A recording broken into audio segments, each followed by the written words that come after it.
శతకోటి దరిద్రాలకు అనంత కోటి ఉపాయాలు అన్నట్లుగా ఇస్లాంలో లేని ఎన్నో ఆచారాలను తమపై చాలా బలవంతంగా రుద్దుకుంటున్నారు కొంతమంది సాయిబులు. ఇప్పుడు నేను చెప్పబోయే ఏ ఆచారం కూడా ఇస్లాంలో లేదు, ఇవన్నీ ముస్లింలే కల్పించుకున్నారు. ఒక ముస్లింగా చేయకూడని పనులేంటో ఇప్పుడు మనం తెలుసుకుందాం. పీర్లను తయారు చేయకూడదు, పీర్ల పండుగ జరుపుకోకూడదు. సూరే సఫా సూర 37 ఆయత నంబర్ 95. అతను ఇబ్రాహీం వారితో ఇలా అన్నాడు, ఏమి మీరు చెక్కిన వాటినే మీరు ఆరాధిస్తారా? పీర్లను కూడా మనిషి తన చేతులతో తయారు చేశాడు, చెక్కాడు, కాబట్టి వీటిని కూడా ఆరాధించకూడదు. ఇది కూడా షిర్క్ అవుతుంది. రెండోది, సమాధులను ప్రార్థనా స్థలాలుగా చేసుకోకూడదు. బాబాలను ఆరాధించకూడదు, వారిని ఆశ్రయించకూడదు. అల్లా పేరున కాకుండా ఇతరుల పేరున మొక్కుబడులు చెల్లించకూడదు. దైవేతరుల పేరు మీద జంతువులను జుబా చేయకూడదు. అల్లా హరాం చేసిన దానిని హలాల్ చేయడం కానీ లేదా అల్లా హలాల్ చేసిన దానిని హరాం చేయడం కానీ చేయకూడదు. సూరే నహల్ సూర నంబర్ 16 ఆయత 116. చేతబడి మంత్రతంత్రాలు చేయకూడదు, చేయించకూడదు కూడా. సహీ బుఖారీ హదీస్ నంబర్ 2766. జ్యోతిష్యులు మంత్రగాళ్ళు చెప్పినవి విశ్వసించకూడదు. అదేవిధంగా గ్రహచారం బాగలేదు అని, శని ప్రభావం గ్రహాల ప్రభావం ఉంటుందని విశ్వసించకూడదు. అబూ దావుద్ హదీసు గ్రంథంలో ఈ విషయం మీరు చూడవచ్చు. నల్ల దారాలు, రంగురంగుల దారాలు, రాగి కడియాలు లాంటివి ఎలాంటి లాభ నష్టాలు కలిగించలేవని, వాటిలో లాభ నష్టాలు ఉన్నవని ఎట్టి పరిస్థితిలో నమ్మకూడదు. సునన్ నిసాయి హదీసులో ఈ విషయం చూడవచ్చు. అల్లాకు ఇతరులను భాగస్వామ్యం కల్పించకూడదు, అంటే షిర్క్ చేయకూడదు. అల్లాతో పాటు ఇతరులను ఆరాధించకూడదు. సూరే నిసా సూర 4 ఆయత నంబర్ 36. ఇతరులకు చూపడానికి ఆరాధనలు, పుణ్యకార్యాలు చేయకూడదు. ఇలా చేయడం రియాకారి, అంటే ప్రదర్శన బుద్ధి అవుతుంది. ఇబ్నే మాజా హదీస్ నంబర్ 3389. అల్లా కొరకు కాకుండా వేరే వారి కొరకు ప్రత్యేకించిన మాంసం కానీ తినే పదార్థాలు కానీ వాటిని ఎట్టి పరిస్థితుల్లో తినకూడదు లేదా ఉపయోగించకూడదు. సూరే బహరాస్ నంబర్ 2 ఆయత నంబర్ 173. నమాజులు ఏ కారణం చేతనైనా వదిలిపెట్టకూడదు. రోజా ఉపవాసాలు ఏ కారణం లేకుండా వదిలిపెట్టకూడదు. సంపద మరియు పంటలలో జకాత్ చెల్లించకుండా ఉండకూడదు. సూరే మరియం సూర నంబర్ 19 ఆయత నంబర్ 59 మరియు సూరే ఆలి ఇమ్రాన్ సూర నంబర్ 3 ఆయత నంబర్ 180. అపశకునాలు పాటించకూడదు. దారిలో వెళ్తుంటే వితంతు ఎదురైందని, పిల్లి అడ్డం వచ్చిందని, ఎవరైనా తుమ్మినారని లేదా గుడ్లగూబ ఇంటిపై వాలిందని, ఇక మాకు నష్టం జరుగుతుందని, ఇలాంటి మూఢనమ్మకాలను బట్టి మన ట్రిప్ని క్యాన్సిల్ చేసుకోవడం కూడా, ఇది కూడా ఒక రకమైన షిర్కులో భాగమే. హదీస్ రియాజు సాలిహీన్. అల్లాహ్ పేరున కాకుండా ఇతరులపై ప్రమాణాలు చేయకూడదు. హదీస్ రియాదు సాలిహీన్. ఒక ముస్లిం వ్యక్తి కపట విశ్వాసులను మరియు దుష్టులను ప్రాణ స్నేహితులుగా చేసుకోకూడదు. సూరే ఆలి ఇమ్రాన్ సూర 3 ఆయత 118. వ్యభిచారం చేయకూడదు, అక్రమ సంబంధాలు పెట్టుకోకూడదు, వాటిని ప్రేరేపించే పనుల దరిదాపులకు కూడా పోకూడదు. సూరే బనీ ఇస్రాయిల్ సూర 17 ఆయత 32. ఒక ముస్లిం విశ్వాసి కాని వారిని వివాహం చేసుకోకూడదు. సూరే బఖరా సూర 2 ఆయత 221. స్వలింగ సంపర్కం, పురుషులు పురుషులతో, స్త్రీలు స్త్రీలతో కోరికలు తీర్చుకునే పనులు చేయకూడదు. సూరే నమ్ల్ సూర నంబర్ 27 ఆయత నంబర్ 55. తమ భార్యలతోనైనా సరే మలద్వారముతో సంభోగించకూడదు. అబూ దావుద్ హదీస్ గ్రంథం. మగవారు పరాయి స్త్రీలను చెడు దృష్టితో చూడకూడదు. స్త్రీలు పరాయి పురుషులను చెడు దృష్టితో చూడకూడదు. తమ చూపులను క్రిందకు ఉంచవలను. సూరే నూర్ సూర నంబర్ 24 ఆయత నంబర్ 31. తల్లిదండ్రులను ఇబ్బందికి గురి చేయకూడదు. వారితో అమర్యాదగా మాట్లాడకూడదు. వారు వృద్ధాప్యానికి చేరినట్లయితే వారిని ఇంటి నుండి ఎట్టి పరిస్థితుల్లో గెంటి వేయకూడదు. వృద్ధాశ్రమాల్లో చేర్పించకూడదు. సూరే ఇస్రా సూర నంబర్ 17 ఆయత నంబర్ 23. వడ్డీ వ్యాపారం చేయకూడదు.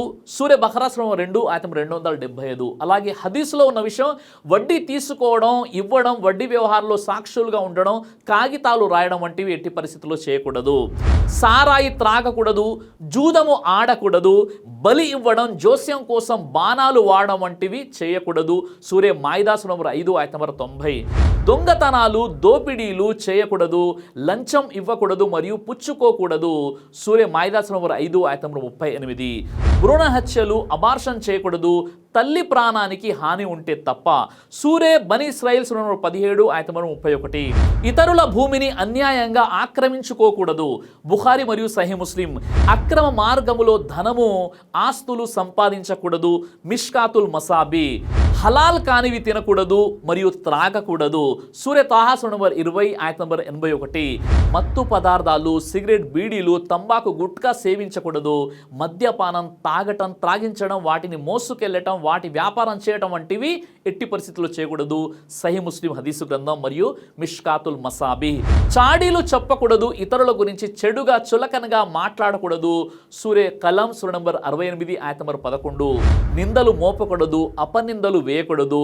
సూరే నూర్ సూరా నంబర్ 24 ఆయత నంబర్ 23. నరహత్య చేయరాదు, ఇతరులపై దౌర్జన్యం చేయరాదు. సూరే అల్ అనామ్ సూరా నంబర్ 6 ఆయత నంబర్ 151. జంతువులు, పక్షులు, ఇతర జీవాలను కారణం లేకుండా హింసించకూడదు. సహీ బుఖారీ మరియు సహీ ముస్లిం. వ్యాపారంలో, తూనికల్లో, కొలతల్లో తక్కువ చేసి ఇవ్వకూడదు. సూరే ముతఫిఫీన్ సూరా నంబర్ 83 ఆయత నంబర్ 1 మరియు 2. స్త్రీలు బురహా పరదా పాటించకుండా ఉండకూడదు. తల్లిదండ్రులు వారిని అలా అనుమతించకూడదు.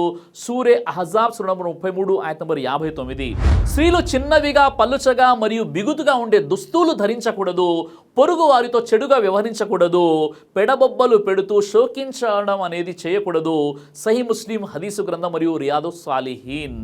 భర్త చనిపోతే గాజులు పగలగొట్టుకోవడం, నల్ల పూసలు తెంచడం లాంటివి కొంతమంది ముస్లింలు చేస్తూ ఉంటారు.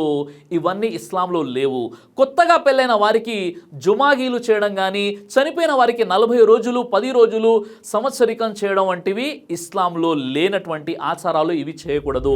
మగవారు తమ దుస్తులను చీలమండలం క్రిందికి వేలాడే విధంగా ధరించకూడదు. పురుషులు బంగారం ధరించకూడదు. సహీ బుఖారీ మరియు ముస్లిం. ఆడపిల్లలకు ఆస్తిలో హక్కు ఇవ్వకుండా కాజేయకూడదు. సూరే అన్నిసా సూరా నంబర్ 4 ఆయత నంబర్ 7. ఇంటికి దిష్టి తగలకుండా గుమ్మడికాయలు, కొబ్బరికాయలు, నిమ్మకాయలు, జీడి గింజలు, గవ్వలు, అలవేరా, నాగజమ్ముడు, ముళ్ళ చెట్టు ఇలాంటివి ఇంటికి ఎట్టి పరిస్థితుల్లో తగిలించుకోకూడదు. ఇత్తడి రాగితో తయారు చేయబడిన పలకలు బరకత్ కోసం అని ఇంట్లో తగిలించుకోకూడదు. మిష్కాతుల్ మసాబి హదీసు గ్రంథం. దిష్టి తగలకుండా నల్ల దారాలు, తాయెత్తులు లేదా ఉప్పుతో దిష్టి తీయడం లాంటివి ఎట్టి పరిస్థితుల్లో చేయకూడదు. ఎవరికైనా దిష్టి తగిలినా లేదా తగలకుండా ఉండాలన్నా ప్రవక్త ముహమ్మద్ సల్లల్లాహు అలైహి వసల్లం చెప్పినటువంటి సున్నత్ పద్ధతిలో దువాలు చదువుకోవాలి. చాలా మంది ఇస్లాంలో లేనటువంటి బిదాత్ పనులు చేస్తూ ఉంటారు. బిదాత్ అంటే ఇస్లాంలో లేనటువంటి విషయాలు పుణ్యం దొరుకుతుందని ఆచరించడం. ఇది బిదాత్ అవుతుంది. ఈ బిదాత్కి మనం దూరంగా ఉండాలి. వివాహ సందర్భాలలో మంగ్ని, హల్దీ, రసం మొదలగునవి ఎట్టి పరిస్థితుల్లో చేయకూడదు. మగపెళ్లి వారు ఆడపెళ్లి వారి నుంచి డబ్బులు, వస్తువులు అడిగి అయినా లేక సంతోషంతో ఇచ్చినా తీసుకోకూడదు. అలాగే ఆడపిల్ల వారు నిఖా భోజనాలు ఏర్పాటు చేయడం తప్పనిసరి కాదు. దైవ ప్రవక్త ముహమ్మద్ సల్లల్లాహు అలైహి వసల్లం మరియు సహబాలు ఎవ్వరు కూడా ఈ పనులు చేయలేదు. మరి అలాంటప్పుడు మనం ఎందుకు చేయాలి? అలాగే చనిపోయిన తర్వాత ఆ వ్యక్తి పేరు పైన ఖురాన్ కానీ, మదరసా పిల్లలతో ఇంట్లో ఖురాన్ చదివించడం ఇలాంటి పనులు కూడా చేయకూడదు. ఎందుకంటే హదీసులో లేవు కాబట్టి. బరకత్, శుభాలు వస్తాయనే ఆపేక్షతో వలీల యొక్క వస్త్రాలు లేదా వెంట్రుకల లాంటివి దర్శించడం లాంటి పనులు ఎట్టి పరిస్థితుల్లో చేయకూడదు. ఇది కూడా షిర్క్ కిందికే వస్తాయి. నిసాయి మరియు అబూ దావుద్. ఒక ముస్లిం ఖురాన్ పారాయణం చేయకుండా ఉండకూడదు. సహీ ముస్లిం. ఉర్సు ఉత్సవాల్లో పాల్గొనడం, కాబా కాకుండా వేరే వాటికి ప్రదక్షిణ చేయడం ఇలాంటివి షిర్కుతో సమానం. శిశువు పుట్టిన 7వ రోజున అఖీకా చేయాలి. అలా కాకుండా 21 రోజులు, 41 రోజులు పురుళ్ళు చేయకూడదు. ఆడపిల్లలకు చెవులు కుట్టించి వేడుకలు చేయకూడదు. చెవులు కుట్టించుకోవచ్చు కానీ ఆ సందర్భంగా వేడుకలు జరపకూడదు. ఇవి ఇస్లాంలో లేని విషయాలు. సహీ బుఖారీ మరియు ముస్లిం. ఇంట్లో ఆడపిల్ల పుష్పవతి పెద్ద మనిషి అయితే అందరికీ చెప్పడం, ఓనీల ఫంక్షన్ లాంటివి చేయకూడదు. ఇవి ముస్లిమేతరుల ఆచారాలు. ఇవి ఇస్లాంలో లేనటువంటి విషయాలు. అమ్మాయి గర్భవతి అయితే 9వ నెలలో శ్రీమంతం లాంటివి చేస్తారు. వాస్తవానికి ఇస్లాంలో వీటికి ఎలాంటి ఆధారాలు లేవు. ఇల్లు కట్టుకునేటప్పుడు జ్యోతిష్యుని పిలిపించి వాస్తు చూడకూడదు. కానీ వెలుతురు బాగా ఉండేటట్టు చూసుకోవడంలో తప్పు లేదు. అలాగే ఖిబ్లా వైపు మరుగుదొడ్డి ఉండకుండా చూసుకోవాలి. నూతన గృహప్రవేశం సందర్భంగా జంతు బలి ఇవ్వటం, కొత్త ఇంట్లోకి వెళ్ళినప్పుడు పాలు పొంగించడం లాంటివి చేయకూడదు. ఇది కూడా షిర్కులో భాగమే. ఇంటి ముందు దిష్టి తగలకూడదని పెద్ద గుమ్మడికాయలు, దిష్టి బొమ్మలు పెట్టడం, మిరపకాయలు కట్టడం లాంటివి చేయకూడదు. ఇవి ఇస్లాంలో లేని విషయాలు. కొంతమంది కొత్త వాహనాలు కొనగానే మిరపకాయలు, జీడి గింజలు కట్టి నడపడం మొదలు పెడుతూ ఉంటారు. కానీ ఇవన్నీ ఇస్లాంలో లేనటువంటి విషయాలు.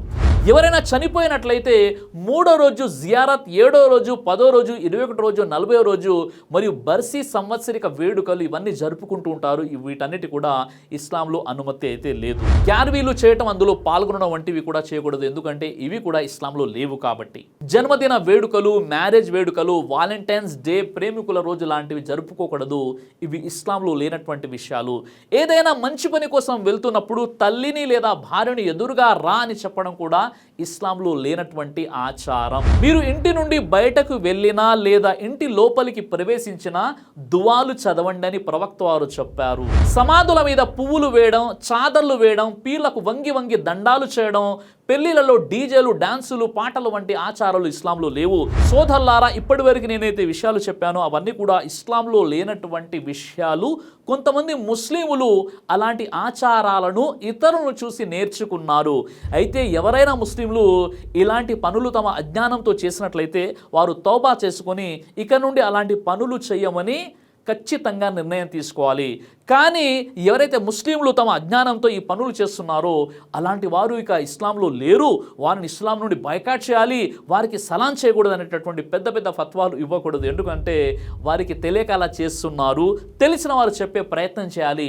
అలా కాకుండా ఒక ముస్లిం మరొక ముస్లింని ఎత్తి పొడుస్తూ నువ్వు ఇస్లాంలో లేనటువంటి ఇలాంటి విషయాలు చేస్తున్నావు కాబట్టి నీకు ఇస్లాంకు ఎలాంటి సంబంధం లేదు, నువ్వు మా ఇంటికి రాకూడదు, నేను మీ ఇంటికి రాను అని చెప్పడం ప్రవక్త వారి సాంప్రదాయం కాదు. తెలిసిన వారు తెలియని వారికి నచ్చజెప్పే ప్రయత్నం చేయాలి. ఎన్నిసార్లు నచ్చజెప్పాలి అంటే ఎప్పటి వరకైతే వారు వింటారో అప్పటి వరకు మనం వారికి చెబుతూనే ఉండాలి. వారు వినడంలో అలసిపోయినప్పుడు చెప్పడంలో మీరెందుకు అలసిపోతున్నారు? కాబట్టి ఇస్లాంలో బంధుత్వ సంబంధాలను త్రెంచేవాడు స్వర్గ ప్రవేశం చేయలేడు. కాబట్టి మన బంధువులలో ఎవరైనా ఇలాంటి షిర్క్ పనులు, బిదత్ పనులు చేస్తున్నట్లయితే వారు కూడా ముస్లింలే, వారి దైవం కూడా అల్లాయే, వారు కూడా ఖురానే చదువుతున్నారు, వారు కూడా 5 పూటల నమాజ్ చదువుతున్నారు. కాబట్టి ఉత్తమమైనటువంటి పద్ధతిలో వారిని సంస్కరించే ప్రయత్నం మాత్రమే చేయాలి. అలా కాకుండా పెద్ద పెద్ద ఫత్వాలు ఇచ్చేసి ఇక నీకు ఇస్లాం ధర్మానికి ఎలాంటి సంబంధం లేదు అని చెప్పేటటువంటి తీర్మానాలు ఎట్టి పరిస్థితిలో చేయకూడదు. కాబట్టి ప్రేమపూర్వకంగా, హిక్మత్గా, ప్రవక్త వారి పద్ధతిలో వారికి నచ్చజెప్పే ప్రయత్నం చేస్తూ ఉండాలి. అలా కాకుండా ఎట్టి పరిస్థితుల్లో ఫత్వాలు ఇవ్వకూడదు. సోదరులారా, ఇస్లాం సులభతరమైనటువంటి ధర్మం. దానిని మనమే రకరకాల పద్ధతులను ఏర్పాటు చేసుకొని పెద్ద ఖర్చులు చేసేసాము. ఇక మనకు ముస్లిమేతలకు ఏదైనా వ్యత్యాసం ఉందా? ఒక్కసారి మీరు ఆలోచించండి మీ సహృదయంతో. అల్లా మనందరి కూడా ఖురాన్ మరియు సహీ హదీసు వెలుగులో జీవితం గడిపే సద్బుద్ధిని ప్రసాదించుగాక. ఆమీన్ యా రబ్బుల్ ఆలమీన్. దైవ ప్రవక్త ముహమ్మద్ సల్లల్లాహు అలైహి వసల్లం వారు తెలియజేశారు, కడుపుకు సంబంధించినటువంటి అన్ని రకాల వ్యాధులకు అద్భుతమైనటువంటి ఔషధం తల్బీనా. ఇది దైవ ప్రవక్త వారి సున్నత్. మంచి ఆహారం, ఇమ్యూనిటీ బూస్టర్, ఇందులో షిఫా ఉంది. ఇది మంచి ఔషధంగా కూడా పనిచేస్తుంది. కాబట్టి పిల్లలు అయినా పెద్దలు అయినా ఎవరైనా దీనిని ఉపయోగించవచ్చు. అలాగే ఖురాన్లో దైవం తెలియజేశాడు, తేనెలో మీకు స్వస్థత ఉంది అని. కాబట్టి స్వచ్ఛమైనటువంటి ఫారెస్ట్ హనీ కోసం మీరు సంప్రదించండి. అలాగే పురుషుల కోసం ప్రత్యేకంగా తయారు చేయబడినటువంటి షాహీ హల్వా, ఇది లైంగిక సమస్యలను దూరం చేసి శృంగార సామర్థ్యాన్ని పెంచుతుంది. మీ దాంపత్య జీవితంలో మంచి అనుభూతినిస్తుంది. ఇందులో ఎలాంటి సైడ్ ఎఫెక్ట్స్ లేవు. ఇది కంప్లీట్గా హెర్బల్ ప్రొడక్ట్స్తో తయారు చేయబడినటువంటిది. కాబట్టి స్క్రీన్పై కనిపిస్తున్నటువంటి ఈ నెంబర్స్కి కాల్ చేసి మీరు ఇప్పుడే ఈ ప్రొడక్ట్స్ని ఆర్డర్ చేసుకోవచ్చు. కొరియర్ ఫెసిలిటీ కూడా ఉంది. ఆలస్యం ఎందుకు, వెంటనే ఆర్డర్ చేయండి.